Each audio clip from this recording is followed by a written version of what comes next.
আজকের রেসিপি বানিয়ে নেব লুচির জন্য কাবলি ছোলা ও পনির।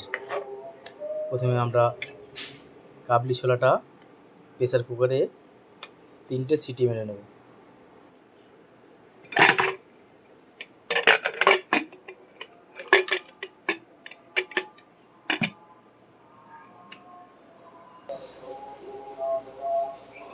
এখানে কাজু, গরম মশলা, এলাচ, দারচিনি, লবঙ্গ নিয়ে নিয়েছি।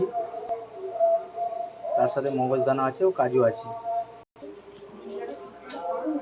আমরা আলু কেটে নিয়েছি ডুমো ডুমো করে, টমেটো, আদা, কাঁচা লঙ্কা ও একটা চানা মশলা নিয়ে নিয়েছি।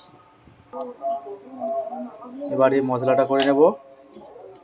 ওনায় আমি দিয়ে দিচ্ছি অল্প পরিমাণে তেল, বেশি তেলের ব্যবহার করব না, তেল শরীরের জন্য ক্ষতিকর। অল্প জিরে দিলাম, একটা তেজপাতা, এরপরে আদা, টমেটো, কাঁচা লঙ্কার পেস্টটা আমি ঢেলে দিলাম। মশলাটা প্রায় ভাজা ভাজা হয়ে গেছে, সুন্দর একটা তেল ছেড়ে দিয়েছে, দেখতেই পাচ্ছ। আমি হিং নিয়ে নিয়েছি, এতে অল্প একটু হিং দিয়ে দেবো। এদিকে একটা কড়াই আমি পনিরটাকে হালকা করে ভেজে নেব। পনিরটাকে আমি হালকা করে ভেজে নিয়েছি।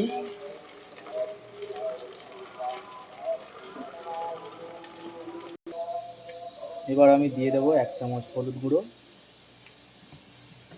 1 চামচ লঙ্কা গুঁড়ো, যে যেমন ঝাল খায় সেই রকমভাবে দিতে হবে।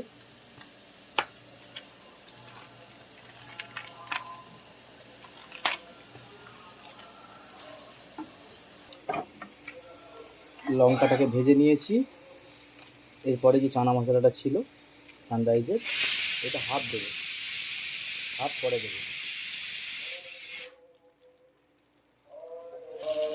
এবারে পেস্ট করে রাখা কাজু, মগজদানা, গরম মশলা এর মধ্যে অ্যাড করে দেবো।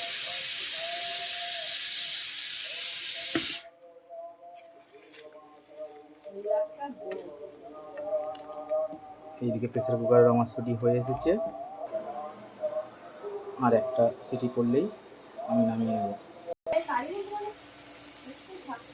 ব্যালেন্সটা তরকারি সবজির ব্যালেন্স ঠিক রাখার জন্য অল্প করে চিনি দিয়ে দেবো। প্রায় 2 মিনিট ধরে কষিয়ে নিতে হবে মশলাটাকে। মশলাটা ভাজা হয়ে গেছে, এবার আমি অ্যাড করে দেবো ছোলা ও আলু। হয়ে এসেছে আমার সব আজকের রেসিপি প্রায় শেষের পথে। আর মিনিট 5 ফুটিয়ে আমি নামিয়ে নেব। ভেজে রাখা পনিরগুলো আমি দিয়ে দিয়েছি এক্ষুনি, হয়ে গেছে। এবার নামিয়ে নেব।